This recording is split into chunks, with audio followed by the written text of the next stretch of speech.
বন্ধুরা, আজকে সকালে তিরঙ্গা যাত্রা করেছে এবং গতকালকে ভৈরবনগর মণ্ডল খুব সুন্দরভাবে তিরঙ্গা যাত্রা পালন করেছেন। আর আজকে আমাদের রামকৃষ্ণনগর মণ্ডলের নেতৃত্বে তিরঙ্গা যাত্রা হয়েছে।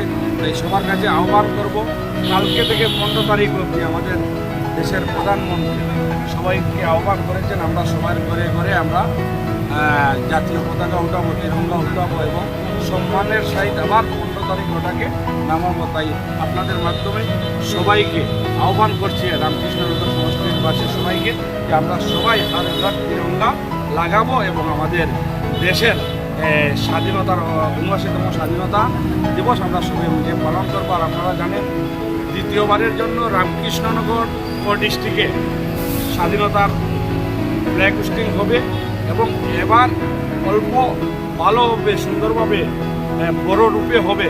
তাই এখানে যারা আছেন সবার কাছে আহ্বান করব, 15 তারিখ সবাই আসবেন। আমাদের দীর্ঘদিনের রামকৃষ্ণনগর সমষ্টির যেরকম একটা মহকুমার দাবি ছিল, মহকুমার থেকে উপরে গিয়ে আমাদের মাননীয় মুখ্যমন্ত্রী আমাদের ডিস্ট্রিক্টের ডিক্লারেশন দিয়েছেন। আর এই ডিস্ট্রিক্ট গতবার পালন হয়েছে, দেখেছেন আপনারা করিমগঞ্জ শহরে যেভাবে জেলা হেডকোয়ার্টারে যেভাবে স্বাধীনতা দিবস পালন হয়, এরকম গতবার আমাদের রামকৃষ্ণনগর হয়েছে। আর এবার আরও ভালো হবে, সুন্দর হবে, খুব সুন্দরভাবে প্রস্তুতি চলছে। তাই সবাইকে এই 15 তারিখ স্বাধীনতা দিবসে আমাদের ডিএসের মাঠে বিদ্যাপীঠের খেলার মাঠে উপস্থিত হওয়ার জন্য আহ্বান জানাচ্ছি। আবারও স্বাধীনতার প্রীতি এবং শুভেচ্ছা।